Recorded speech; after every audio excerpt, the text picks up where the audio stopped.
Kenapa mesti di bawah 35? Kalau bisa yang sudah dewasa memiliki KTP bahkan 18 atau 17 tahun bisa. Loh kenapa tidak? Ini kan kita memiliki, ya ini kan lebih filosofinya adalah memberikan kesempatan yang sama.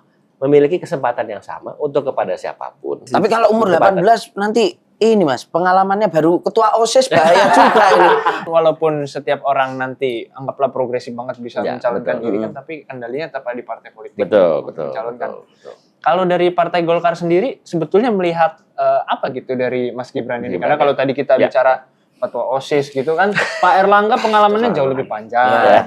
Atau nama-nama lain yang dinominasikan Pak Erick Thohir juga lebih panjang. Kalau Ridwan Kamil juga pengalaman politiknya lebih panjang. Kalau boleh dibilang kan gini, kan setiap individu lah ya, setiap individu termasuk saya dan semuanya saya pikir kan kita juga punya selain track record juga kita punya ya katakanlah sesuatu yang memang kita juga boleh dibilang embedded ya, dalam diri kita masing-masing melekat ya. Artinya ya bahwa Mas Gibran memang betul putra dari Bapak Presiden Jokowi itu kan sebuah hal yang fakta dan saya pikir justru kita bangga dong.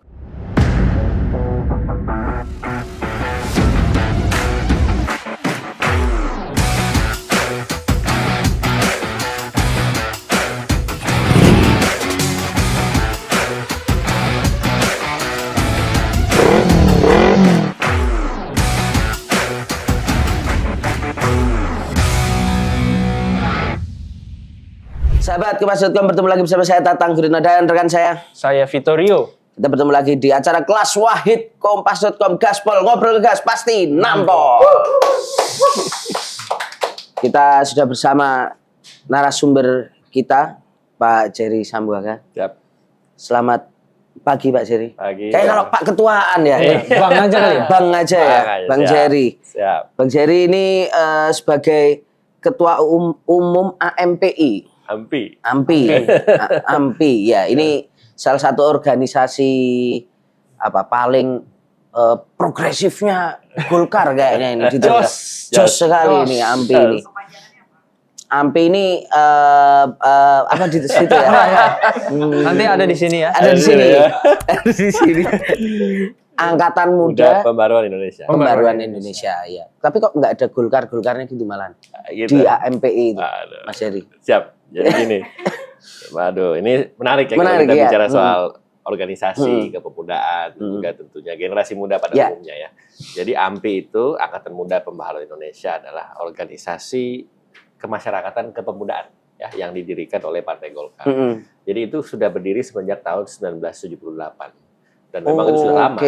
Salah satu instrumen atau mungkin organisasi pendukungnya Partai Golkar ya. Dan pada saat itu memang inisiasi atau mungkin ide dan filosofi di balik pembentukan itu adalah memang untuk bisa memberikan wadah dan juga tempat untuk teman-teman muda, generasi muda dan siapapun sebetulnya, khususnya anak-anak yang memang pengen aktif dan juga ingin masuk ke Golkar pada saat itu. Karena kan dulu waktu kita zaman Orde Baru ya pada saat itu kan memang kita membuka kesempatan ya kepada siapapun ya dari segala macam profesi.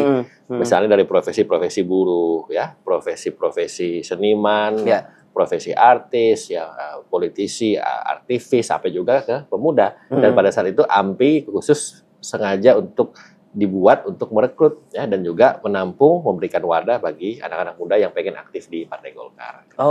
Itu ceritanya. Tapi kalau tadi dibilang nggak ada Golkar-Golkarnya, memang namanya itu sengaja dibuat untuk lebih appealing pada saat itu ya, pembaharuan. Dan juga kalau kita lihat ke belakang, sejarah pembentukan AMPI itu kan sebetulnya ingin mewadahi semua organisasi kepemudaan pada saat itu ya. Jadi kalau mungkin Mas pernah dengar misalnya Angkatan Pemuda Siliwangi gitu kan. Lalu ada Angkatan Muda di Ponorogo seterusnya. Ada banyak gitu kan. Di setiap daerah kan ada tuh, di Jawa Tengah ada, di Jawa Barat ada, di Sumatera ada dan seterusnya. Nah, AMPI ini ingin mencoba mengakomodasi. Jadi lebih bersifat nasional gitu. Makanya AMPI itu kan ada di mana-mana dari Sumatera sampai dengan Papua. Jadi dia tidak hanya khusus cuman di satu wilayah. Nah, itu yang menjadi dasar pembentukannya. Dan memang ini digawangi oleh figur-figur muda ini. Ya, boleh dibilang begitu. Kalau kita lihat sejarahnya memang dulu bahkan kita punya batasan usia yang ketat ya untuk masuk ke AMPI itu memang tidak bisa di atas 40 atau 50 tahun pasti, namanya juga anak muda kan. Kita mencoba untuk merekrut mulai sedini mungkin, dari mulai anak-anak kuliah ya kan, lalu mungkin anak-anak yang sudah profesional muda yang bekerja dan seterusnya, dan memang ini mereka ini dimaksudkan untuk diberikan kesempatan. Ayo kalau kita mau aktif di politik, kita mau aktif di Partai Golkar ya, ada jalannya, ada juga jalurnya, dan juga diberikan nuansa-nuansa atau suasana yang fun gitu.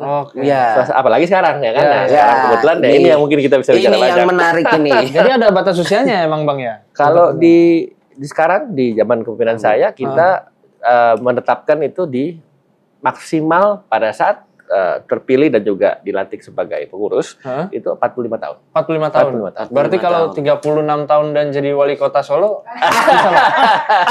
Itu. Jasa. Ya, salah ini materi. Ini background dulu. Ini sahabat Mas Dun kasih background dulu dong. Iya, jadi kemarin kita melihat waktu deklarasi di Partai Golkar ya Bang ya. Ya, betul. Itu ada Mas Gibran Rakabuming kan setelah dapat tiket Pilpres dari MK ya, langsung safari kemana-mana, salah satunya ke Partai Golkar, dan Bang Jerry ini tampak cukup sibuk kayaknya. Iya, kayaknya menyambut di depan ya. Iya. Ini Mas Jerry ini kayaknya juga ikut mendampingi di selat tabrak-tabrakan dengan wartawan kayak kemarin. Perangkap bodyguard juga. Nah, background-nya itu ya. Kemudian, gimana Bang Jerry? Ya, jadi kita melihat ya, kan seperti yang mungkin teman-teman waktu itu ada di lokasi ya, di DPP Partai Golkar. Jadi pada saat itu kan kita mengadakan Rapimnas ya, Rapat Pimpinan Nasional Partai Golkar. Nah, itu sudah ada keputusan yang diambil oleh para peserta, seluruh peserta Rapimnas ya. Jadi pada saat Pak Ketua Umum Pak Erlangga Hartarto membuka Rapimnas, lalu beliau memulai rangkaian Rapimnas ya, dengan pada saat itu juga hadir Pak Prabowo kan, sebelum Mas Gibran datang. Pak Prabowo hadir, teman-teman dari Gerindra hadir, dan juga tentunya diikuti oleh seluruh peserta yang memiliki hak suara, mulai dari DPD seluruh Indonesia, dari mulai Aceh sampai dengan Papua, lalu juga ormas-ormas pendukung termasuk AMPI. Termasuk AMPI. Karena AMPI kan kita juga adalah bagian dari peserta Rapimnas. Dan seluruh elemen-elemen yang ada sebagai bagian dari peserta memutuskan dan menetapkan bahwa calon presiden yang kami dukung dari Partai Golkar itu adalah Bapak Prabowo Subianto, dan calon wakil presiden yang kami dukung itu adalah Mas Gibran Rakabuming Raka. Jadi itu adalah putusan yang sudah diketok dan sudah ditetapkan. Nah, artinya ketika sudah ada putusan, ketika sudah ada hasil yang diketok dan juga sudah disahkan, ya kami sebagai bagian keluarga besar Partai Golkar, saya sebagai Ketua Umum AMPI dan juga pengurus DPP, kita harus mendukung dan juga harus mengawal dan sampai tuntas, dan juga mengamankan dan juga tentunya memastikan elemen semua pendukung ini mendukung Pak Prabowo dan Mas Gibran. Dan itu adalah ketetapan menurut konstitusi partai kami, adalah sesuatu yang memang mutlak harus kita lakukan dan kita kawal secara all out. Nah, jadi dari situ mungkin kalau lihat kronologisnya kan, Rapimnas sudah mengetok, Pak Prabowo sebagai capres dan juga Pak Mas Gibran sebagai bacawa pres sudah diketok dan diputuskan. Nah, kebetulan begitu Pak Prabowo selesai, Mas Gibran datang. Teman-teman lihat itu kan. Nah, Mas Gibran datang juga ingin sama-sama menyaksikan dan juga menerima hasil putusan Rapimnas tersebut. Ya, nah, diserahkan oleh Pak Ketua kami, Pak Erlangga Hartarto, menyerahkan ini Mas Gibran hasil dari putusan Rapimnas yang menyatakan bahwa kami Partai Golkar mendukung Mas Gibran sebagai bacawa pres, kan begitu. Nah, ini yang kita makanya ada seremoni dan juga ada tentunya hal yang mungkin disaksikan oleh teman-teman media, dan itu kami kawal terus dari begitu beliau sampai di DPP sampai menuju ke gedung Partai Golkar, menuju Pak Ketum untuk bicara, untuk diskusi, lalu memulai rangkaian juga bagian dari Rapimnas, menyaksikan itu putusan diberikan kepada beliau dan juga disaksikan oleh seluruhnya. Jadi ini semuanya menyaksikan, maksudnya bukan hanya teman-teman media, tapi seluruh peserta, bahkan senior-senior. Senior saya sebut aja, ada Dewan Kehormatan, Pak Akbar Tanjung, Dewan Pakar, Pak Agung Laksono, Dewan Pembina, Pak Abu Rizal Bakri, Dewan Etik Muhammad Hatta, seluruhnya. Dan ini secara secara komprehensif ya saya bisa bilang ini putusan yang luar biasa. Nah, kalau kami melihat ya dari sisi anak muda, dari apalagi saya sebagai Ketua Umum AMPI, kami melihat pertama dari ini dulu, dari putusan MK. Putusan MK itu kan memberikan kesempatan, Mas, kepada siapapun yang sudah berpengalaman sebagai kepala daerah, usia muda di bawah 40 tahun, ya, dan atau itu bisa berkesempatan untuk menjadi calon presiden. Calon presiden atau dan calon wakil presiden. Kalau ya. saya melihat begini, ini bukan hanya ditujukan kepada figur-figur tertentu, tetapi kepada setiap individu yang punya, pertama adalah kesempatan dan juga Ya. kapasitas, punya pengalaman sebagai kepala daerah, dan juga tentunya usia muda yang memang juga kita harapkan adanya tongkat estafet kepemimpinan di masa depan. Regenerasi. Iya. Karena begini, kalau saya berpandangan bahkan kalau bisa kenapa mesti di bawah 35, kalau bisa yang sudah dewasa memiliki KTP bahkan 18 atau 17 tahun bisa. Loh kenapa tidak? Ini kan kita memiliki, ya ini kan lebih filosofinya adalah memberikan kesempatan yang sama. Memiliki kesempatan yang sama untuk kepada siapapun. Ya. Nanti ke depannya, saya nggak ngomong sekarang. Tapi nanti kalau ke depannya mau lebih progresif lagi, mungkin bisa juga diturunkan kepada usia yang lebih muda. Karena begini, esensi dari pemilihan umum, pilpres, pilkada itu kan adalah bagaimana partisipasi masyarakat memilih pemimpin, calon pemimpin. Kenapa setiap individu dibatasi haknya untuk dipilih? Apalagi kita kalau melihat konstitusi, kita kan mengatakan bahwa setiap manusia, setiap warga negara berhak untuk memilih dan dipilih ketika mereka sudah usia dewasa. Kalau gitu kenapa enggak mungkin ke depannya mungkin nanti full 15 tahun ke depan, ya mungkin orang, ya ini hanya bayangan saya kenapa enggak mungkin yang sudah punya KTP, yang sudah dewasa, sudah berkeluarga, mungkin 18-17 tahun ke atas, bisa juga ikut menjadi calon, kan begitu. Ini kita bicara dari sisi. Tapi kalau umur 18 nanti ini Mas, pengalamannya baru ketua OSIS bahaya juga ini.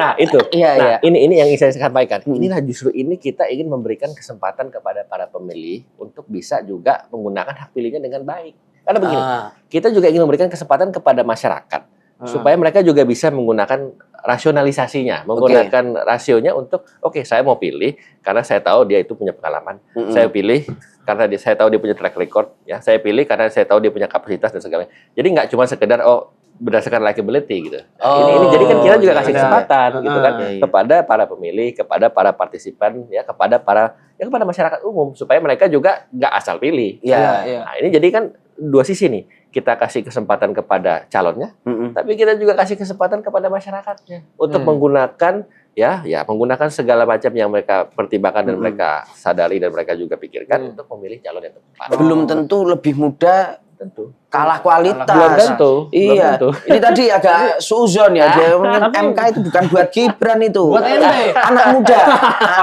Buat ente. Ya. Bang Jerry, tapi kalau misalnya ini kan walaupun setiap orang nanti anggaplah progresif banget bisa mencalonkan diri kan, tapi kendalinya tetap ada di partai politik. Betul. Mencalonkan. Kalau dari Partai Golkar sendiri sebetulnya melihat apa gitu dari Mas Gibran ini? Karena kalau tadi kita bicara ketua OSIS gitu kan, Pak Erlangga pengalamannya jauh lebih panjang, atau nama-nama lain yang dinominasikan, Pak Thohir juga lebih panjang. Kalau Ridwan Kamil juga pengalaman politiknya lebih panjang. Mas Gibran baru 3 tahun ya. Ya kurang lebih sekitar segitu ya. Apa yang membuat Golkar itu berani shifting dari Pak Erlangga awalnya terus kemudian ke Mas Gibran? Ya, jadi pertama kita tentu melihat secara prinsip ya, bagaimana setiap masyarakat atau setiap calon, setiap individu memiliki kesempatan yang sama, itu satu dulu. Nah, kemudian kita tarik lagi lebih spesifik bahwa beliau, Mas Gibran, itu tentunya punya pengalaman sebagai wali kota Solo. Ya kan? Itu adalah sebuah fakta yang memang beliau melalui sebuah pemilihan pilkada di Solo, beliau menang dengan angka yang juga sangat signifikan kalau bisa dibilang ya. Dan beliau ini juga selama memimpin juga tentunya dengan caranya yang tentunya mungkin kekinian dan juga tentunya menampilkan sesuatu yang sifatnya mungkin terobosan, inovasi, ya mungkin yang out of the box lah boleh saya bilang. Beliau memimpin Solo ini dengan tentunya banyak gebrakan-gebrakan dan juga pencapaian. Dan itu dari sisi track record. Nah, kedua, tentu kita melihat dari sisi bagaimana komunikasi dengan partai politik. Kan seperti yang tadi Mas Berdua bilang bahwa kalau kita bicara soal pencalonan, kita bicara soal siapa yang mau kita calonkan, itu kan adalah domainnya partai-partai politik, ya kan? Domainnya bos-bos lah, ketua umum kita lah, ketua umum partai politik yang sudah melakukan komunikasi secara lebih intensif, secara lebih komprehensif dan juga secara lebih detail. Nah, ya kita tentu melihat masing-masing, saya pikir pada awalnya juga pasti punya calon, ya kan, termasuk juga mungkin partai-partai lain dan juga partai Golkar, ya kan.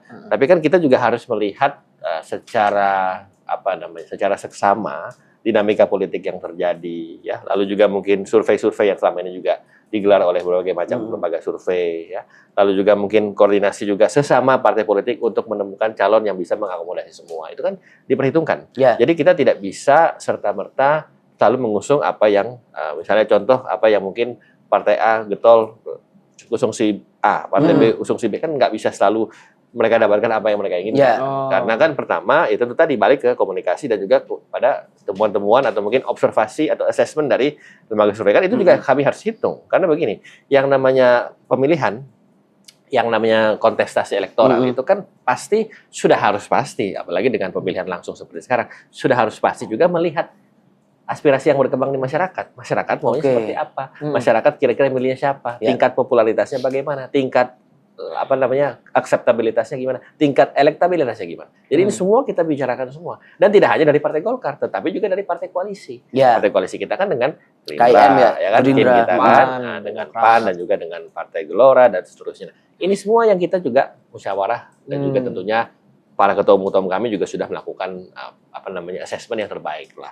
Dan itu sampai pada sebuah conclusion, sampai pada sebuah kesimpulan bahwa Mas Gibran ini adalah calon wakil presiden yang terbaik yang kami sepakati, dan kemarin sudah disampaikan oleh Pak Prabowo pada saat deklarasi di Kertanegara kan, bulat ya, tanpa ada sesuatu yang berbeda kan begitu kan, tanpa dissenting opinion, dissenting opinion, mengambil keputusan bahwa Mas Gibran sebagai calon wapres kita dari Koalisi Indonesia Maju. Ya. Jadi saya pikir yang namanya politik, yang namanya pengambilan keputusan, itu kan sudah pasti kalau memang pada awalnya ada dinamika, ada perbedaan pendapat, wajar. Tetapi ketika keputusan sudah diambil, ketika sebuah penetapan sudah diputuskan, ya kita harus komit, kita harus jalankan secara maksimal. Kita harus fight, jalankan, kawal dan amankan, sesimpel itu.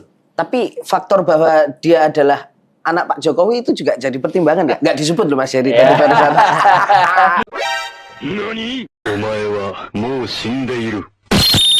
Ya. Disebut tadi yang bisa mengakomodasi semua. Itu pinter banget ya.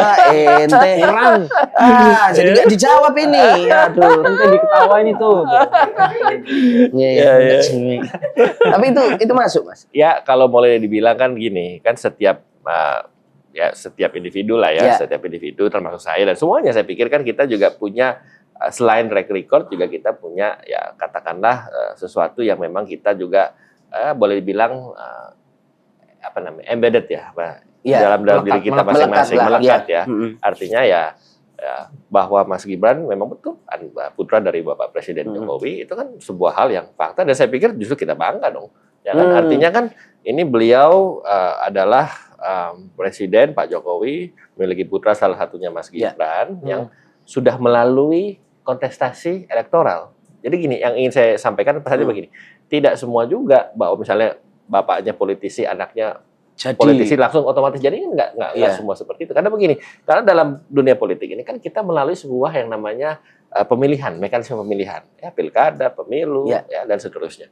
Nggak otomatis jaminan anak gubernur dia maju jadi gubernur langsung terpilih, karena yang menentukan kan adalah masyarakat, ya kan, menentukan adalah publik melalui sebuah sistem pemilihan. Di pilkada itu kan kita bisa lihat track recordnya, dipilih oleh berapa banyak, kemenangannya berapa persen, ya kan tidak serta merta bahwa oh ya ini otomatis jadi ketika keluarganya adalah misalnya politisi, nggak seperti itu. Dan ini yang ingin juga, justru ini yang ingin kita buktikan dan juga ini kita ingin sampaikan kepada publik. Ya, melalui sebuah kontestasi elektoral ya di tingkat pilkada sudah terbukti. Nah, ini kita sekarang di tingkat nasional. Nah, ya kita ingin coba berikan kesempatan ya kan.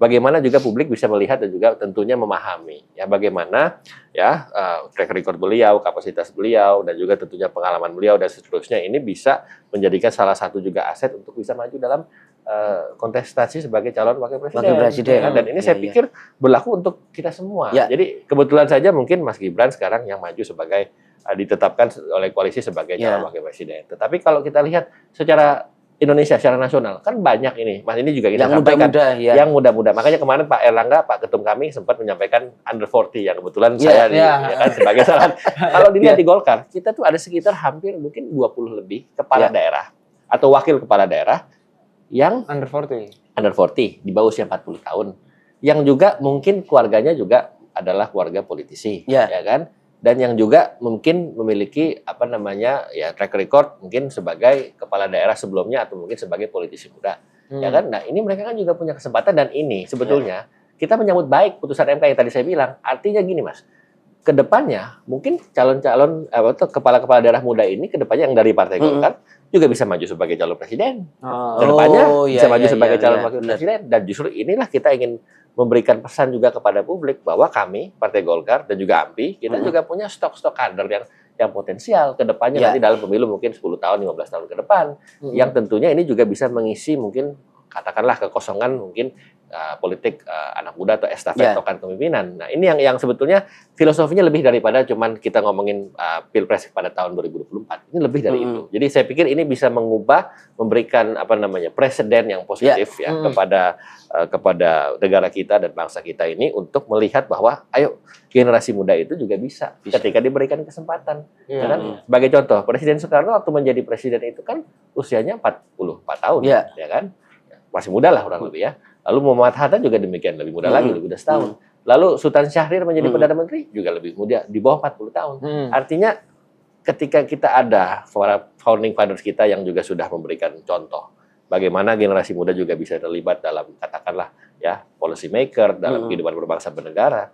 Kenapa enggak sekarang setelah reformasi ini kita juga bisa memberikan kesempatan? Ya, itu juga bisa gitulah, terbuka gitu. Tapi Mas, sebenarnya kalau kita lihat Golkar kan ada beberapa nama yang masuk waktu itu, Pak Erlangga, kemudian Pak Ridwan Kamil gitu. Nama Mas Gibran ini masuk kapan? Dan juga ada rumor yang mungkin kita pengen ada jawaban dari Mas Jerry. Kabarnya Gibran itu seharusnya datang di hari Sabtu itu selain menerima SK itu dia juga dikuningkan dengan masuk di AMPI. Itu benar nggak itu? Oke, pertama saya jawab yang bagaimana mungkin kronologinya ya kan. Nama Gibran. Ya sebetulnya dari awal kan kami juga sudah seperti tadi saya bilang kita menjajaki dari berbagai macam faktor ya dari observasi terhadap survei, komunikasi kepada ketua-ketua partai politik. Ya ini memang bukan pada ranah saya untuk menjawab ya mungkin ranahnya ketua umum ya, tetapi yang bisa saya pastikan kepada teman-teman adalah tentunya ini sudah melalui proses yang panjang ya, sudah melalui sebuah assessment dan juga observasi yang cukup komprehensif ya, karena semua juga kita jadikan sebagai bahan consideration. Mulai dari survei, temuan dari lapangan, aspirasi dari masyarakat, lalu juga mungkin suara-suara dari generasi muda, komunikasi dengan ketua-ketua partai, termasuk juga dengan ormas-ormas, termasuk juga dengan AMPI dan seluruhnya. Seluruhnya ini kita menjadikan salah satu indikator dan juga bagaimana kita mengambil keputusannya. Dan memang itulah yang menjadi sebuah conclusion sekali lagi bahwa Mas Gibran adalah calon yang terbaik yang kami sudah akan usung dan kami putuskan untuk kami dukung, ya kan? Nah, jadi udah lama itu ya Bang, sebelum putusan MK udah di-assess juga? Sudah di-assess, karena kan mungkin teman-teman juga sudah melihat ya mungkin di berbagai macam media ya, bahkan suka ditampilkan tuh kalau misalnya kan misalnya si A pasangan dengan si A berapa persen, ya kan? Kan gitu kan, kita kan simulasi kan, kita kan juga melihat itu bagian dari salah satu sekian banyak faktor yang kami juga assess. Tetapi yang lebih penting adalah mekanisme internal partai politik yang juga kami lakukan di dalam. Artinya gini, kami juga setiap kali kami rapat kan kami juga diskusi, kami juga brainstorming, kami juga melakukan banyak katakanlah ya bagian dari diskusi-diskusi yang lebih intensif ya, tidak hanya di pusat tapi juga di daerah. Itu semua juga menjadi salah satu pertimbangan. Belum lagi dengan komunikasi dengan para ketua partai politik dari koalisi. Itu kan juga ya, jadi semuanya sudah bulat memutuskan dan juga menetapkan bahwa Mas Gibran sebagai cawapres kami. Nah, ini yang pantauannya udah lama Mas. Karena kan nggak mungkin kita juga mengambil keputusan tanpa banyak pertimbangan dan banyak diskusi dan juga banyak masukan. Ini kan semuanya juga sudah terproses ya. Nah, kalau yang kedua yang soal yang tadi Mas diampikan itu ya, masuk ke AMPI. Ya, itu kalau itu mungkin ya bisa, kalau kami kan kita kan tegak lurus kepada ketua umum partai kami ya. Karena gini, AMPI itu ketua dewan pembinanya adalah Pak Erlangga Hartarto sebagai ketua umum Partai Golkar ya. Apalagi AMPI adalah ormas yang didirikan oleh Partai Golkar ya, sehingga apapun yang menjadi aspirasi atau keputusan atau agenda politik dari Partai Golkar kami harus siap kawal dan amankan.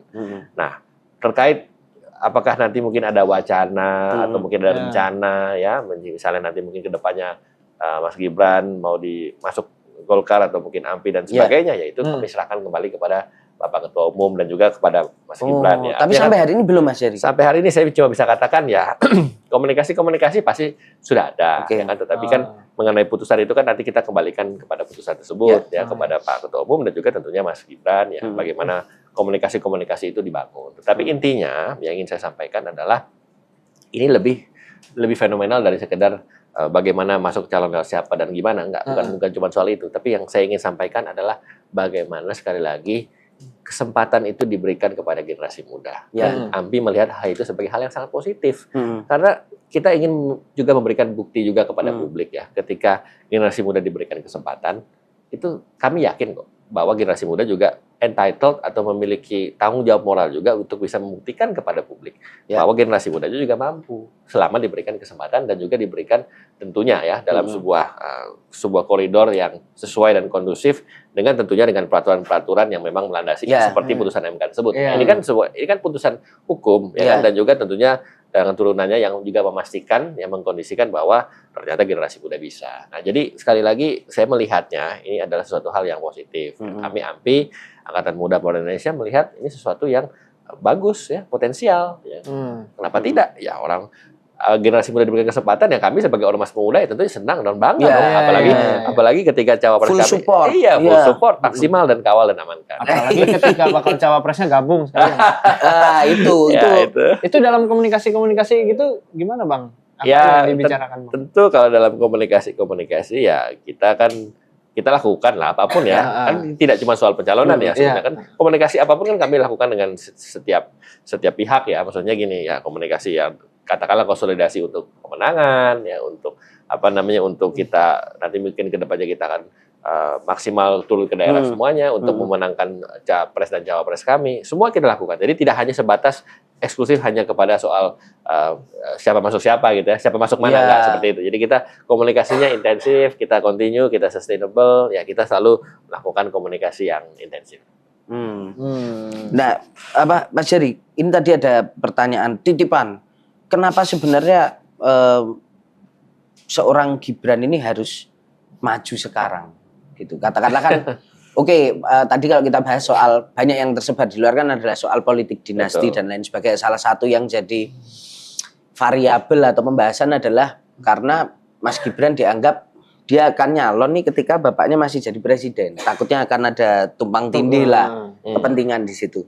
Tapi kalau dari Mas Jerry sendiri, AMPI dari Golkar melihat apa sih urgensinya seorang Gibran itu maju dalam kontestasi saat ini? Kenapa nggak misalnya 2029 gitu?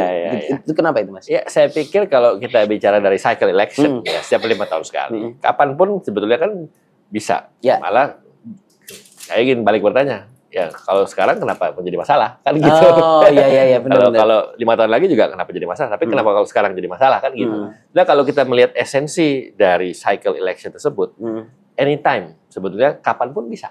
Karena dalam yang namanya sebuah sistem pemilihan umum, pilpres, pilkada itu setiap orang, setiap individu, setiap calon diperbolehkan untuk maju kapanpun, selama memenuhi syarat kan begitu. Jadi saya pikir dari sisi itu kita tidak melihat itu ada sebuah isu yang signifikan.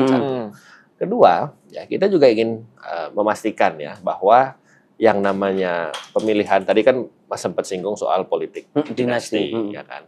Nah, kalau saya berpendapat bahwa ini bukan soal politik dinasti, karena yang namanya dinasti itu kan terkonotasikan atau mungkin terasosiasikan dengan sebuah ada anggota dari keluarga yang bisa langsung jadi.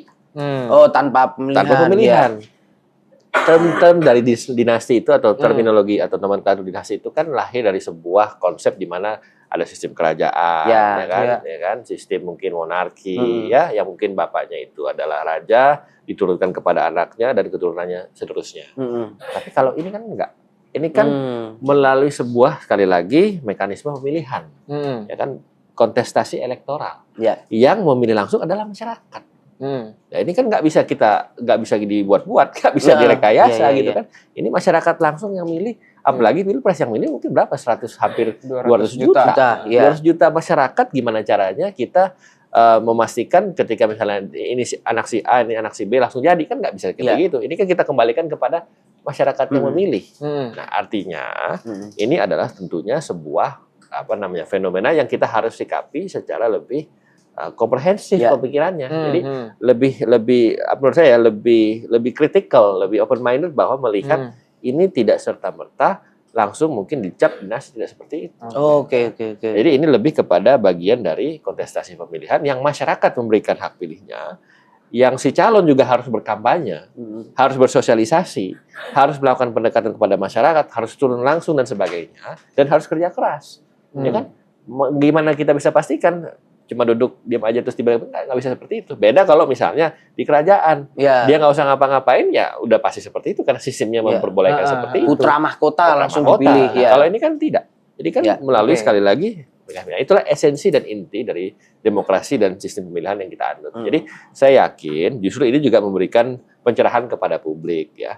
Seperti apa ini nanti kontestasinya? Nah, mari kita saksikan bersama-sama dengan hati yang riang dan gembira, ya kan? Dengan sesuatu yang sifatnya fun, yang menyenangkan. Jangan kita terjebak kepada sebuah stigma atau sebuah sebuah cap atau pemikiran bahwa oh ini nanti akan negatif dan sebagainya. Tidak seperti itu. Oke. Iya. Bang, cuman kan walaupun memang nanti rakyat pada akhirnya menjadi juri, Bang. Betul. Tapi kan dalam proses pencalonan itu kan tiketnya sendiri kan jadi mahal nih, Bang. Karena ada presidensial threshold dan lain-lain gitu kan. Maksudnya kita juga susah juga saingan sama Mas Gibran buat dicalonin sama kepala daerah belum kita ya. Iya. Maksudnya dalam kondisi bisa dapet tiket VIP, kalau kata netizen tuh program MT akselerasi. Oh iya. 3 tahun. 3 tahun langsung. Itu kan jadi gimana ya, Bang? Golkar tidak melihatnya itu masalah. Secara hukum kan memang tidak masalah, tapi secara etik bahwa ada anak presiden bisa langsung mendapatkan tiket ketika bapaknya masih berkuasa, itu tidak menjadi suatu masalah etik. Ya, kalau saya melihat begini ya, sekali lagi ya, bahwa beliau itu bisa menjadi cawapres yang kami dukung ya, dan kami putuskan untuk kami dukung bersama dengan partai koalisi, itu tentu sudah melalui proses yang panjang. Ya. Bahwa beliau itu adalah wali kota dan adalah anak dari Bapak Presiden. Ya, saya pikir itu adalah sebuah hal yang memang adalah fakta, ya kan. Tapi kan tidak membuat ya kan proses beliau untuk dicalonkan sebagai calon wakil presiden itu menjadi instan atau seperti yang tadi dibilang. Karena ini kan semua tahapan dilalui, semua proses dilalui. Lalu bahkan ingin saya sampaikan bahwa untuk memilih satu dari sekian banyak calon kan juga tidak mudah. Susah juga. Karena kan kita juga harus melihat ya berbagai macam faktor sekali lagi ya kan. Apalagi kalau kita lihat contoh misalnya dari sisi tadi dibilang parliamentary threshold ya kan. Kan juga nggak gampang. Kita juga partai politik yang bisa mencalonkan itu kan juga harus partai politik yang sudah melewati batas ambang itu kan, gitu kan. Nah, itu artinya juga ada consideration juga dari setiap partai politik dan juga tentunya memilih calon yang memang memiliki katakanlah tidak hanya soal kapasitas dan juga kualitas, tapi juga kesempatan untuk bisa sekali lagi memberikan bukti kepada publik bahwa memang secara elektoral itu elektabilitasnya sangat tinggi dan itu kita dapatkan dalam sosoknya Mas Gibran. Yang artinya memang sekali lagi momen beliau ini sebagai wali kota Solo, sudah memimpin kota Solo dan seterusnya, beliau sekarang maju, itu kita lihat sebagai bagian dari proses. Ya. Jadi kita lihat jangan semuanya serba given, nggak gitu. Ini semua adalah bagian dari proses yang memang sudah dilalui oleh beliau, yang sudah dilalui oleh Mas Gibran sendiri, dan itu juga sudah tidak gampang sekali lagi komunikasi, koordinasi, dan juga tentunya pendekatan-pendekatan antar partai politik, koalisi kan, bayangkan kalau kita putuskan, di dalam partai aja kita putuskan, selalu pasti ada dinamika. Apalagi ini beda partai dengan partai koalisi, kan? Dan juga tidak hanya satu partai politik. Dan sebetulnya semuanya sudah sampai kepada sebuah kesimpulan dan pemahaman yang sama, bahwa Mas Gibran adalah calon yang terbaik untuk calon wakil presiden kita. Nah artinya, sekali lagi, ini dilihat sebagai bagian dari rangkaian, bagian dari proses, bagian dari tahapan-tahapan yang sudah terlalui, yang sudah dilalui dengan baik. Jadi ini semua sekali lagi ya mari kita lihat, mari kita sambut ini ya kan calon kita ini ya, calon wakil presiden, calon presiden yang sudah diputuskan oleh partai koalisi, yang sudah kami usung dari partai Golkar, yang sudah diputuskan dalam Rapimnas supaya beliau-beliau ini kita dapat mendapatkan hasil yang terbaik. Nah, tapi salah satu kemarin yang muncul juga ini Mas Heri. Ini kalau kita lihat kontestan 11 sebelah nih cawapres ya ini kan wah ini dalam kutip ini senior semua ini bangkotan semua Pak Mahfud ini Cak Imin ya DPR dulu ya kemudian di menteri gitu kemudian Cak Imin. Nah ini ada juga kemarin biasa netizen itu kan membanding-bandingkan wah ini kalau nanti debat capres ini takutnya skill mekanik Mas Gibran ini jauh ini dengan dua yang lain ini gimana ini Mas Jerry ini menjawabnya? Saya yakin dan percaya dan sangat optimis lah bahwa beliau nanti dalam setiap tahapan ke depan dalam kontestasi ini termasuk dalam debat ya pasti beliau bisa memberikan performance yang terbaik karena begini ini juga harus kita sampaikan kepada publik sebagai wali kota itu tidak gampang ya. Pertama melalui proses pemilihan dulu ya kan menang dengan angka yang sangat signifikan satu. Kedua beliau sebagai wali kota memimpin kota Surakarta Solo ya itu kan berbagai macam sudah memegang wilayah lah dalam arti makanya saya selalu senang dan yakin dan saya selalu sangat mengapresiasi kepala-kepala daerah termasuk juga Mas Gibran yang sudah berpengalaman yang sudah terbukti at least berpengalaman dalam memimpin kotanya atau mungkin kabupatennya seperti Mas Gibran di Solo. Kenapa? Karena memimpin wilayah itu kan tidak gampang. Itu penuh dengan banyak tantangan, penuh dengan banyak dinamika, penuh dengan banyak isu, ya kan? Mulai dari semua isu basically, karena dari mulai isu kesehatan, ya, isu bahan pokok penting, ya kan? Isu kesejahteraan, isu pekerjaan, lapangan pekerjaan, isu-isu program, ya kan? Semua itu kan harus dipikirkan oleh sosok kepala daerah. Dalam hal ini Mas Gibran sebagai wali kota Solo. Dan setiap hari masyarakat pasti banyak aspirasi kan ya kan belum lagi soal hal-hal yang mungkin itu kan baru kita bicara program belum lagi mungkin hal yang sifatnya mungkin harus dilakukan rutin sebagai wali kota misalnya untuk memenuhi misalnya rangkaian kegiatan program kerja di daerahnya mungkin di setiap kecamatan atau di setiap kelurahan karena kan itu kan sangat diverse ya sangat beraneka ragam banyak aspirasi yang memang harus didengarkan dan harus dieksekusi juga kan pada akhirnya kan seperti itu kan dan itu terbukti ya kan bahwa beliau berhasil melakukan itu ya kan bahwa beliau berhasil melewati itu dan itu kan sekali lagi adalah bukti tingkat akuntabilitas Mas Gibran sebagai wali kota Solo. Masyarakat bisa melihat dan menilai oh puas, happy ya kan dan tentunya sosok muda ya kan energik ya kan bisa menyampaikan program-program yang inovatif ya yang out of the box. Saya juga terkesan pada saat beliau kampanye menjadi wali kota Solo kan menggunakan hal-hal yang sifatnya inovatif yang sangat kekinian lah pada saat itu saya ingat ya kan apalagi waktu itu masih ada zaman Covid kan ya, dengan cara yang sedemikian rupa bisa membuat masyarakat senang dan juga memilih beliau dan juga yakin dan percaya kepada beliau. Nah, artinya sekali lagi itu adalah sebuah track record ya, yang juga kita bisa sampaikan kepada publik ya kan. Dan apalagi seorang kepala daerah itu kan juga punya tanggung jawab. Tanggung jawab itu kan disalurkan dan dilakukan untuk memenuhi kebutuhan masyarakat, untuk memikirkan kesejahteraan masyarakat dan itu sudah dilakukan oleh beliau. Nah, saya pikir ini semua bisa juga diberikan penilaian kepada publik untuk bisa menilai. Oke. Kan? Nanti kita lihat saja, saya yakin karena saya selalu percaya kepada sosok yang sudah pernah memegang wilayah. Khususnya dari tingkatan yang lebih di bawah ya, katakanlah dari tingkatan kota madya kabupaten. Jadi tidak hanya dari provinsi, ya kan? Seperti Pak Jokowi. Pak Jokowi waktu sebelum menjadi presiden kan beliau wali kota juga, betul. Mengetahui secara teknis dari bawah. Jadi mengetahui misalnya masyarakat di kecamatan ini misalnya butuh program kesehatan, masyarakat misalnya di kecamatan yang lain ternyata butuh sembako. Masyarakat misalnya di kecamatan yang lain, misalnya butuh perbaikan jalan. Masyarakat di tempat yang lain mungkin sanitasinya mungkin butuh perbaikan. Seperti itu. Itu kan 24 jam sebetulnya kan. Nggak cuma bisa dilakukan dalam jam kantor. Ya kan? Itu kan bukan cuma 9 to 5, bukan cuma jam 9 sampai jam 5. Tetapi kan basically 24 jam. Nah, mengatur itu, memanage itu, ya kan, memimpin itu kan tidak mudah. Nah, itu sudah dibuktikan. Nah, makanya itu saya sangat yakin beliau menguasai hal yang mikro karena untuk menjadi pemimpin menurut saya itu perlu mengetahui juga hal-hal yang sifatnya teknis. Jadi tidak hanya bicara soal yang terlalu yang umum dan juga yang terlalu besar karena kan lahir dari sebuah sebuah pemikiran dan sebuah observasi langsung kepada masyarakat apa kira-kira masyarakat dari bawah gitu ya baru jadi ternyata seperti ini. Nah itu nanti dituangkan dalam level yang lebih tinggi lagi misalnya di provinsi, level lebih tinggi lagi di nasional.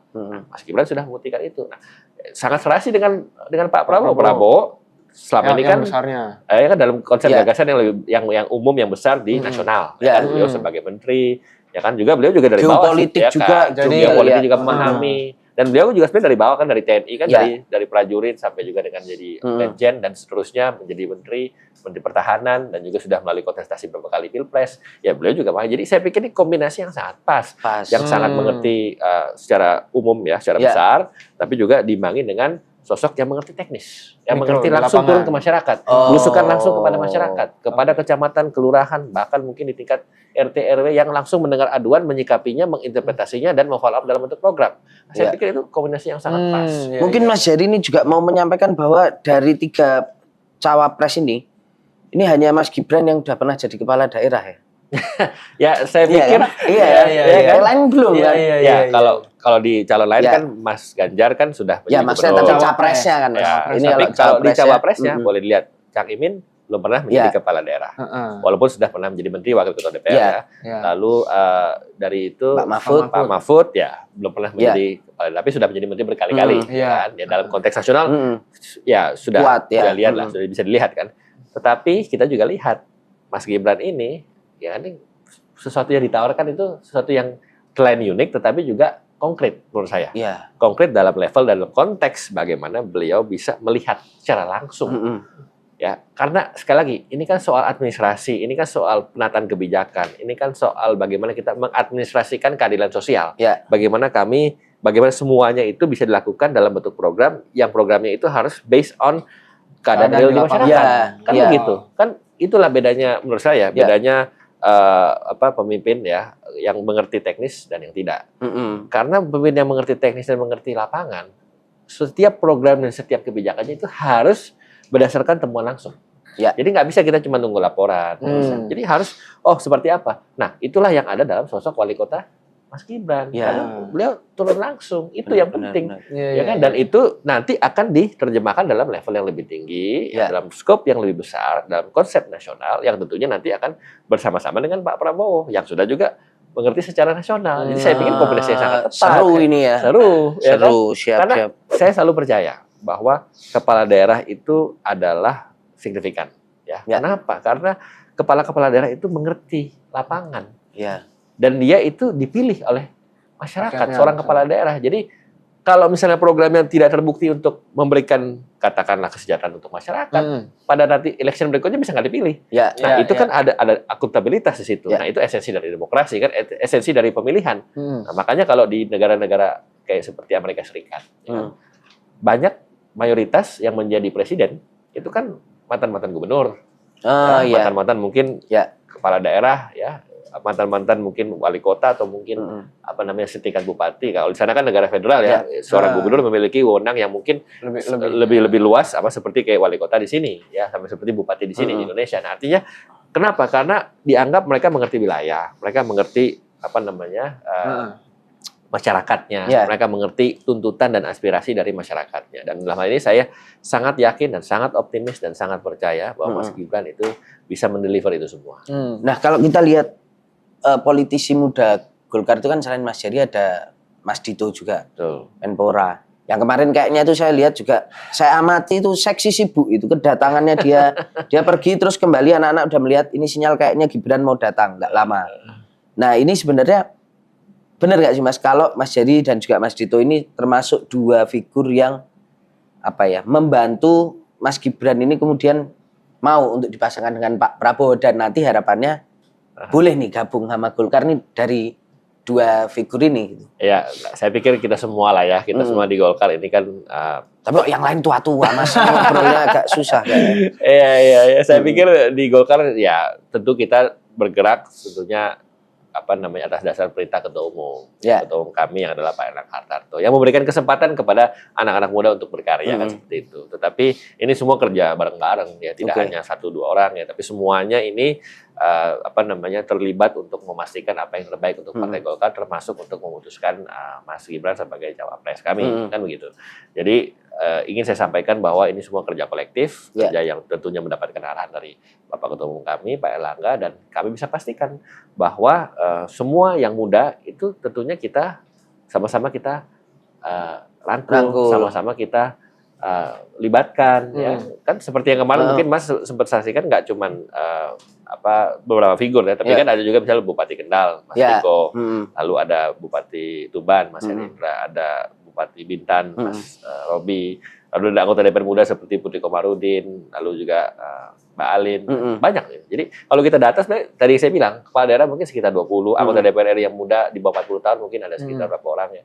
Yang ini semuanya tentunya sekali lagi ya memberikan banyak kesempatan untuk kita semua, khususnya generasi muda, untuk bersama-sama, ya kan, untuk bisa membuat sebuah gebrakan-gebrakan dalam arti yang positif untuk memastikan bahwa Partai Golkar, apalagi juga di AMPI sebagai ormas pemudanya, kita memiliki banyak stok gitu kan, dan ini kita buktikan karena gini, kita juga pengen anak-anak muda ke depan ini juga mengambil hal yang positif, karena begini, kan banyak orang yang ya katakanlah antipati kepada politik, kan? Banyak yang mungkin males politik, negatif, banyak hal-hal yang mungkin tidak sesuai gitu kan.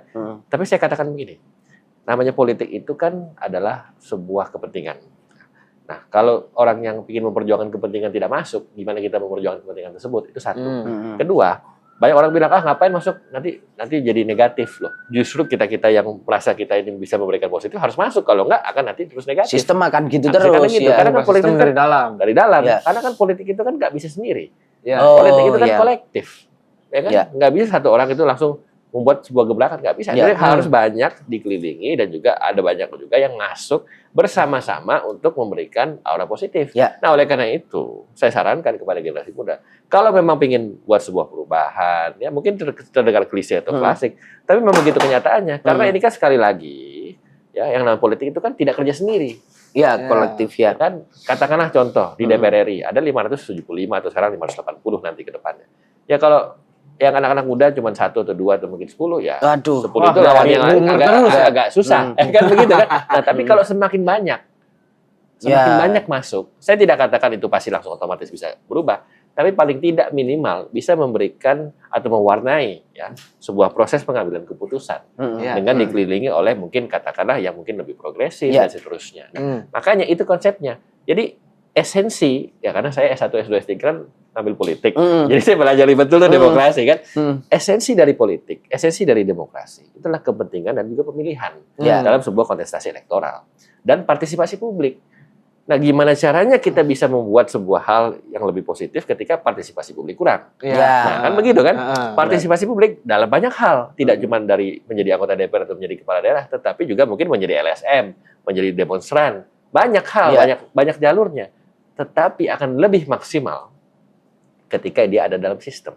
Karena sistem di dalam sistem itulah yang mengambil keputusan secara langsung. Walaupun juga pressure group di luar seperti LSM, demonstran juga bisa menekan. Bisa. Tetapi yang bisa terlibat secara lebih langsung adalah mereka dalam sistem. Nah, oleh karena itu saya menyarankan, teman-teman yang di luar sistem, ayo kita masuk. Sama-sama kita buat. Mari kita lalui kontestasi ini kan fun. Karena sudah terbukti banyak juga anak muda yang sekarang sudah mulai tertarik. Nah, ini yang kita mencoba sampaikan. Gitu. Bang, tapi soal memasukkan anak muda ini kan akhirnya juga kemarin Pak Jokowi juga akhirnya pas ditanya, merestui nggak Pak Mas Gibran jadi cawapres? Tugasnya orang tua merestui. Mendoakan dan merestui gitu. Bu Iriana juga kan ditanya. Ini ya. Bu merestui nggak Bu? Mantep banget kan. Itu tapi sebetulnya kalau misalnya dibilang Golkar ini sudah mengakses nama Mas Gibran dari lama, itu sebetulnya ada komunikasi juga nggak sih dengan Pak Jokowi dan sejauh mana maksudnya kita bisa katakan keterlibatan atau restu dari Pak Jokowi sendiri gitu untuk nama anaknya di-akses untuk jadi cawapres? Seperti kata Pak Presiden Jokowi bahwa tugas dari orang tua ya tentunya Pak Presiden Jokowi sebagai ayah atau bapak dari Mas Gibran kan merestui dan juga mendoakan. Ya, saya pikir itu sangat wajar ya kan. Saya juga kalau punya anak nanti mau jadi cawapres misalnya 20-30 tahun lagi saya merestui dan juga mendoakan, itu wajar. Setiap orang tua pasti gitu. Pasti begitu dan itu malah jadi aneh kalau tidak merestui. Justru harus merestui. Saya pikir setiap orang tua yang memiliki putra atau putri, masuk kita semua, masuk mas-mas nanti kalau misalnya anaknya mau jadi calon presiden, saya pikir yakin juga merestui dan mendoakan. Nah, bahwa itu ada komunikasi itu untuk memastikan itu, saya pikir itu kan dari ranahnya partai-partai politik ya. Karena kan sekali lagi seperti kata Bapak Presiden ya, urusannya pencalonan itu kan urusannya partai politik, ya kan urusannya atau gabungan partai politik atau partai koalisi. Ya, saya pikir mereka sudah melakukan sesama ketua umum, ya kan, sesama elit partai, dan memang itu tugasnya mereka. Nah, sekali lagi tugas orang tua, saya sangat sangat mendukung dan menyetujui yang Bapak Presiden bilang, mendoakan dan merestui. Dan saya yakin setiap orang tua akan seperti itu, dan itu wajar dan memang harus seperti itu. Dan saya yakin kayak kita bertiga yang ada di sini pasti juga ketika putra-putri kita mau maju juga kita mendoakan merestui. Jadi Golkar nggak sempet apa misalnya sowan atau komunikasi dengan Pak Jokowi bahwa wah kita mau mengakses Mas Gibran nih buat cawapres. Sekali lagi itu kan balik kepada ketua partai politik ya. Kita kembalikan kepada ketua partai politik dan melakukan komunikasi. Nah, untuk yang tadi Mas tanya, itu mungkin saya tanya langsung ke ketua partai. Pak Erlangga ini sana nih pertanyaan enggak ke Mas Jerry nih Pak Erlangga. Jadi nanti kita next Pak Erlangga ini ya. Langsung nggak bisa di sini. Tapi ada ini nggak Mas? Personal communication gitu Mas Jerry dengan Mas Gibran gitu. Ya kayak tadi, ini sebenarnya aku masih penasaran nih.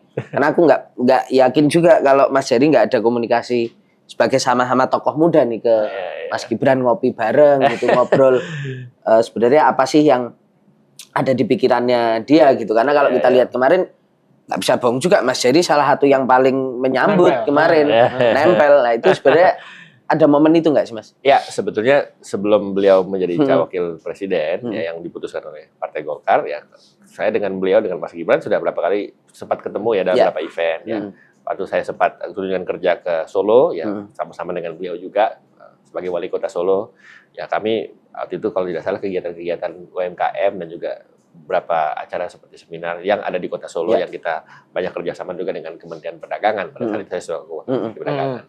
Ya memang komunikasi lah saya pikir kita bangun ya kan, komunikasi kita tentu kita jalin. Ya, saya pikir kan itu bagian dari kita bersilaturahmi ya, bagaimana kita sebagai anak bangsa apalagi sama-sama mungkin generasi muda ya kan tentu memiliki banyak kesempatan untuk berdiskusi ya. Jadi intinya kalau soal komunikasi ya tentu sudah dijalin ya. Dan sudah pernah juga sebelum urusan wapres atau capres ini kan kita sudah komunikasi terus. Ya intinya pernah komunikasi lah, kita kenal baik dengan beliau ya, beliau juga tentunya sebagai tokoh muda dan sebagai wali kota. Dan saya pikir itu yang mungkin juga harus dibangun juga oleh setiap individu yang muda juga ya, kita namanya juga dalam politik ini kan harus banyak komunikasi ya. Dalam dunia pemerintahan juga seperti itu ya. Dan saya pikir kita harus terus konsisten ya dalam membangun komunikasi. Ya. Bang, itu ada pertanyaan apa itu? Pertanyaan bagus ini. Jadi kan kita tahu kalau pertanyaan dari belakang ya. Dari belakang ya. Bos kita canggih ya. Ada yang menilai bahwa nanti sosok Mas Gibran ini bisa menjadi pemecah suara di Jawa Tengah, Bang. Karena kan Mas Gibran 3 tahun jadi wali kota Solo, juga keturunannya Pak Jokowi yang Solo banget gitu. Sementara kan Jawa Tengah ini udah kadung terkenal sebagai kandang banteng nih, kandang partai sebelah tuh. PDIP lah gitu ya. Nomor 2-nya kemarin pas 2019 tuh PKB. Caimin gitu. Nah, kalau Golkar sendiri ketika mendeklarasikan Mas Gibran sebagai cawapres itu menghitung itu juga nggak sih bahwa Mas Gibran diprediksi bisa memecah suara partai-partai itu, partai Caimin dan PDIP di Jawa Tengah gitu, Bang. Ya sekarang kita bicara strategi lah. Ini kan lebih, ya mungkin saya tidak bisa membuka semua lah, tapi saya mungkin bisa bicara umumnya. Spill dikit, Bang. Spill dikit. Mungkin kalau secara hitung-hitungan, ya pastilah ini kami semua lihat. Kami ini kita juga kalkulasi. Namanya politik kan, apalagi pemerintahan kita juga harus detail. Kalau nggak kan kita juga bakal tidak memiliki rencana ke depan kan begitu. Nah tentu tadi kalau dibilang dari Jawa Tengah ya betul, Mas Gibran kan wali kota Solo, presensnya beliau di Solo dan juga di Jawa Tengah itu kan sudah pasti akan memberikan banyak pengaruh ya kan. Dan tadi disebutkan misalnya Pak Ganjar sebagai gubernur ya juga memiliki pengaruh, lalu Caimin juga mungkin dari PKB terus. Tetapi kami yakin ini dengan segala sesuatu yang kami lakukan dan segala sesuatu yang kami rencanakan, dan tentunya dari sisi hitung-hitungan dan elektoral, ya sudah pasti akan banyak memberikan dukungan dan memberikan perubahan dalam konteks peta politik di beberapa daerah, termasuk di Jawa Tengah, ya kan?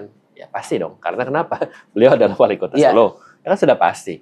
Ya sudah pasti bahwa masyarakat Solo dan sekitarnya sudah pasti kan melihat sosoknya Mas Gibran sebagai wali kota yang berhasil, yang juga tentunya inovatif dan masih muda dan juga energi dan seterusnya, pasti juga memberikan banyak pengaruh terhadap perilaku pemilih pada saat nanti di Pilpres 2024 ya kan. Belum lagi kalau kita lihat ya kita tidak hanya bicara satu figur, tapi figur lain. Contoh misalnya saya sebut kalau di Golkar kan kita punya Pak Ridwan Kamil nih sebagai kader Golkar, ya kan?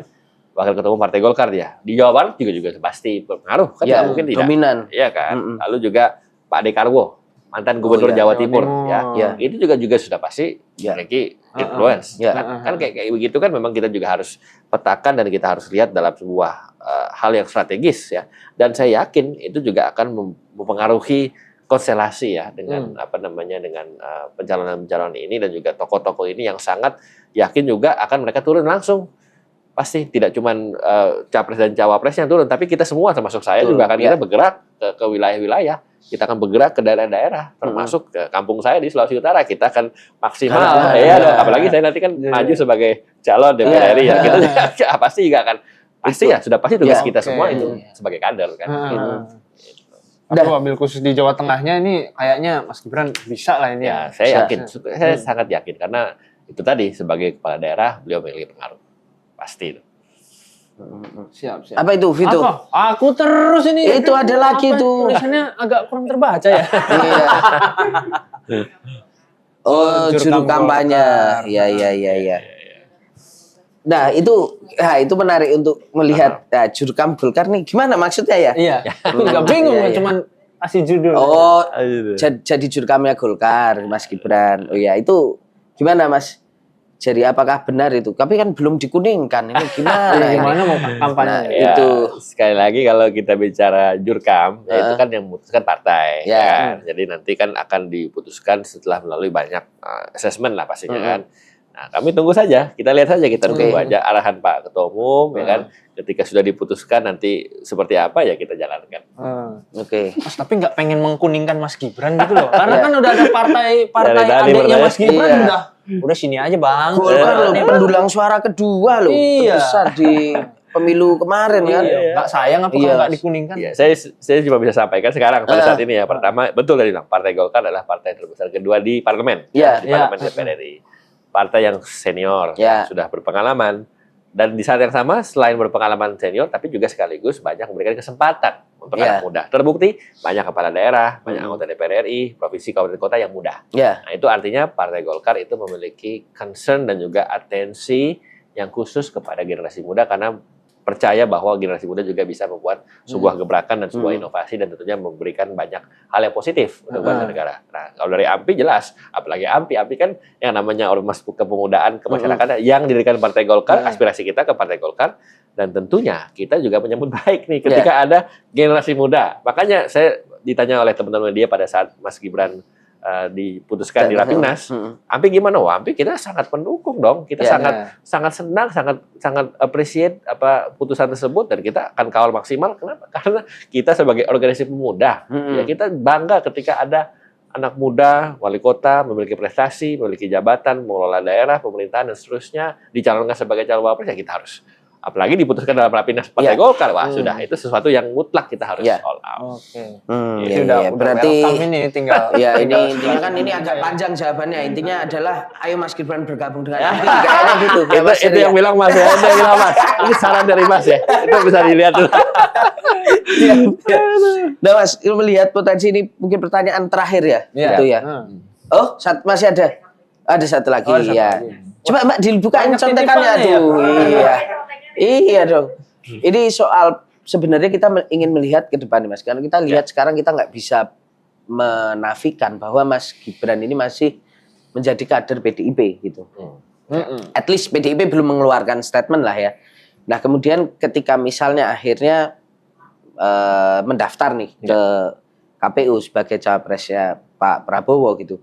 Dan Golkar menjadi menjadi partai pertama yang mengusungnya di KIM ya. Betul. Ini nanti akan menimbulkan potensi kerawanan nggak sih Mas di parlemen sendiri? Artinya akan ada gejolak nih. Gesekan gitu. Apalagi ini kan kalau kita lihat petanya 2019 pemilu itu kan nomor 1 PDIP, nomor 2 Golkar. Betul. Nah ini akan menimbulkan satu gesekan yang cukup mengerikan nggak ini untuk politik di parlemen sendiri? Saya pikir enggak ya. Kenapa? Karena yang namanya di parlemen namanya DPR RI kan setiap partai politik ya, setiap parpol yang ada itu kan pasti akan berusaha sekuat tenaga untuk memenangkan kader-kadernya, kan seperti itu. Jadi sudah terbiasa, maksudnya dalam kompetisi, dalam kontestasi, dan setiap partai politik pasti juga memiliki calon yang mereka usung masing-masing, kan seperti itu. Jadi saya pikir nggak menjadi sebuah isu gitu ya. Dan bahwa itu ada dinamika politik, dinamika dalam koalisi, dinamika dalam pencalonan capres maupun juga cawapres. Saya pikir itu hal yang wajar. Kalau nggak ada dinamika justru aneh. Kenapa? Karena dalam pengambilan keputusan untuk apalagi yang sangat strategis untuk memilih calon kan sudah pasti akan ada banyak dinamika dalam perbedaan pendapat, dinamika dalam hal katakanlah untuk hubungan dengan partai-partai politik yang lain, itu biasa. Dan saya yakin partai-partai seperti Golkar, PDIP ini kan partai-partai yang sudah malang melintang lah ya di politik ya. Ini kan bukan partai baru, ini kan partai-partai yang sudah sekian lama, sudah berpengalaman, sudah pernah mengikuti kontestasi elektoral beberapa kali. Dan berkali-kali ya bahkan sudah pernah menjadi nomor 1, nomor 2 kita dengan PDIP. Saya pikir nggak ada masalah. Jadi saya pikir semua didudukan dalam sebuah konteks bahwa kita ingin sama-sama sebagai bagian dari elemen anak bangsa, karena partai politik kan bagian dari elemen anak bangsa, ya kan, bersama-sama ingin memberikan yang terbaik ya untuk konstituen kita masing-masing, untuk daerah pemilihan kita masing-masing, untuk masyarakat di Indonesia secara keseluruhan, dan tentunya ini adalah bagian dari pesta demokrasi. Jadi saya sih berpendapat ya, ini kan namanya juga pesta demokrasi, marilah kita sambut dengan riang dan gembira, ya kan? Jangan kita sambut dengan hal-hal negatif, hal yang sangat menjelekan, itu saya pikir tidak tepat ya. Ya kan, apalagi dalam suasana yang mungkin saya ingin katakan dinamis seperti ini ya. Jangan kita tonjolkan hal yang sifatnya negatif. Marilah kita sambut ini dengan sesuatu yang fun, gitu kan? Apalagi ada anak muda yang sekarang menjadi cawapres. Ini kan sesuatu yang generasi muda juga harus, wah ya ini kan sesuatu yang sifatnya juga harus kita lakukan dalam sesuatu yang positif, yang fun juga gitu kan. Kenapa kita mesti jadi kayak negatif? Saya pikir itu masa-masa yang tidak perlu dilakukan ya, hal-hal yang tidak perlu dilakukan kampanye-kampanye negatif seperti itu ya. Dan untuk dalam tadi yang Mas tanyakan dalam konstelasi politik di parlemen ya, saya pikir juga ya biasalah. Dulu kita lihat tahun 2019, 2014, 2009 itu kan yang namanya koalisi-koalisi itu biasa-biasa aja kalau di DPR itu kan. Dan juga kan pasti kan ada dinamika dalam hal misalnya contoh hari ini dengan partai ini dengan ini, nanti mungkin di kemudian hari dengan yang lain. Jadi memang tidak boleh baper. Dalam politik itu nggak boleh baper. Iya, politik nggak boleh baper. Artinya kan ini kan salah satu landasan yang kita sama-sama itu kan adalah bagaimana kita sama-sama memiliki kepentingan untuk bangsa dan negara. Yang tentunya dalam mengaktualisasi itu kan mesti ada berbagai macam cara. Nah, caranya itu kan mungkin beberapa macam-macam kan. Misalnya memutuskan koalisi dengan si A, dengan si B, ya kan. Mungkin pada saat ini, mungkin kedepannya mungkin beda koalisi. Itu kan sesuatu yang biasa. Kita lihat sejarah kan dari tahun 2004, 2009, 2014, 2012 kan nggak pernah sama. Pasti ada dinamika yang terjadi. Dan kita semua masih dalam suasana kekeluargaan. Saya lihat nggak ada kan. Ya kalau soal statement-statement di media mungkin saling ini ya itu kan biasa dinamika. Tapi kan nggak ada yang sifatnya jadi destruktif, kan nggak ada. Semuanya kan kita dudukan dalam suasana yang riang dan gembira. Karena kan hati yang gembira adalah obat. Adalah obat itu kan. Tapi suasana kekeluargaan ini emang karena apa Golkar juga udah sempat izin ke Bu Mega bahwa ini kader ibu nih mau kita usung jadi cawapres, itu ada nggak komunikasi gitu? Ya sekali lagi itu ranahnya ketua umum partai, ketua partai politik. Saya mancing terus ini jangan pertanyaan jawabannya saya sudah tahu itu. Apalagi yang ini, apalagi yang ini. Iya, apalagi yang ini tapi nggak coba kita tanyakan ya. Ini Mas Heri, ini mohon maaf ini Mas, ini ada pertanyaan ini. Gini Mas, kalau saya agak gimana juga ya tanyanya, tapi ini ya gini Mas, kalau nanti misalnya Golkar ini sudah membuka pintu untuk Mas Gibran, ini kan kalau kita melihat ini hari ini banyak yang menggoreng-goreng atau memandang bahwa ketika Mas Gibran maju dengan Pak Prabowo ini artinya Pak Jokowi itu berseberangan dengan Bu Mega dan PDIP gitu, menunjukkan paling enggak sikap itulah yang dianggap oleh publik salah satunya. Nah kalau nanti misalnya Mas Gibran ini akhirnya ya sudah masuk ke Golkar, apakah pintu Golkar juga terbuka untuk Pak Jokowi seandainya nanti gitu kan Pak Jokowi ya pindah gitu Mas? Agak gak enak kan saya tanya juga, tapi gimana ya? Itu gimana Mas? Waduh, kalau itu mesti tanyakan ke beliau-beliau langsung gitu ya. Kalau sekali lagi kalau kami kan kita kan cuma melaksanakan aparat Pak Ketua Umum, ya kan apa alasan pimpinan-pimpinan kita ya. Ya kalau namanya kader pindah atau kader masuk atau perpindahan atau pertukaran atau apapun lah namanya ya, itu saya pikir ranahnya Ketua Umum Partai Politik. Ya, Balik lagi. kayak gitu ya. Gak apa-apa Mas. Ya, tapi kan kalau Golkar kan rindang ya. Aduh, siapapun ya kayaknya bisa dinaungi. Baiklah, terima kasih Mas Heri untuk Sama-sama. ngobrol-ngobrolnya. Semoga nanti sukses untuk tadi Amin. cawapresnya yang muda ini tadi. Makasih. Kita lihat ke depan ya kayak apa juga. Semoga dikuningkan. Kayaknya sih iya. Siap. Kita juga mengingatkan Mas Heri untuk teman-teman di Koalisi Indonesia Maju ini sudah tanggal 24 kita syuting ya. Tadi saya kontakkan sama pimpinan KPU katanya kok belum dikirim surat. Iya, besok udah deadline 25 ya ini. Deadline iya. Segera. Ya segera. Kita putuskan segera. Ya, Kita daftar segera. Siap. Oke, gitu sahabat Kompas.com, luar biasa. Tepuk tangan sudah teman-teman yang ada di studio ini. Kita dihadiri oleh 150 ya peserta ini ya. 150.000. 150.000. Oke. Terima kasih sahabat Kompas.com. Ketemu lagi, kita akan bahas lagi dinamika politik ke depan yang pasti akan masih sangat seru dengan saya Tatang Guritno. Dan saya Vittorio. Kita ketemu lagi di Gaspol, ngobrol ngegas pasti. Nampol.